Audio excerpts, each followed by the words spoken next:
Mr. Speaker, for the opportunity to also contribute. And I do wish to thank the Honourable Prime Minister for the motion to allow the House to engage on the speech delivered by His Excellency. His Excellency, the Governor-General, as representative of His Majesty, head of the Executive, outlines the government's legislative agenda. It sets the tone for the year ahead and informs Parliament and the people of the executive government's focus and priorities. And right at the outset, let me register my profound disappointment with the omission from the 2025 government priorities of the important work on parliamentary autonomy. There was Sir, no mention of it in His Excellency's address. Gaining autonomy over its finances and human resource represent key policy areas for enhancing parliamentary independence. Sir, three critical questions must be asked. What did the government promise? Did the government deliver? And did these actions trigger, or at the very least, lay the necessary foundations for good, lasting change?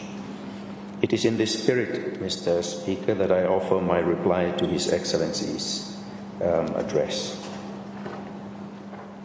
Sir, last year, government, through His Excellency, announced 177 policy promises in its 100-day plan. Government framed its 100-day plan on 4 pillars: national unity, good governance, economic recovery, and human capital development. It pledged to, and I quote, provide a set of strategic actions for addressing key issues facing our community, make a positive impact on the lives of everyone across the country, and set a solid foundation for long-term policy implementation, end quote. The excessively high number of policies announced in the 100-day program betrayed the fact, sir, that it merely included everything that ministries were already doing under the previous government that might be delivered in the first 100 days of GNUT. It did not, Mr. Speaker, provide a sense of GNUT's reform agenda and priorities. Sir, I keep repeating myself, but when everything the ministries are doing are included in a 100-day program, it implies that government sees everything as having equal importance. In turn, this betrays a sense of a lack of direction, a lack of strategic priorities, and ultimately a lack of a strategic vision. In our government system, Mr. Speaker, it is important to note that once policy has been accepted as government policy, all new or incoming governments inherit that policy and are bound to implement it. If they reject such policy or want to change it, they then state that clearly in their policy document. However, sir, the expectation, and rightly so, is that incoming governments implement policy inherited from previous governments. Therefore, such inherited policies need not feature in the incoming government's policy document. This, sir, does not mean a rejection of it, simply a recognition that it is already accepted government policy. About 99%, sir, of what was in the GNUT 100-day program falls in this category. They were inherited from DCGA. This makes the 100-day program, Mr. Speaker, bereft of any new ideas or a strategic vision. So, on paper, the distribution of policy outcomes in the 100-day program appear balanced and in accordance with GNUT's overall goal of economic transformation. Of its 177 policy lines, 37% were on governance, seeking to repair chronic legislative gaps that block economic progress. 36% pursued economic targets, 17% targeted investments in human capital development through health, education and skills. The remaining 10% addressed national unity.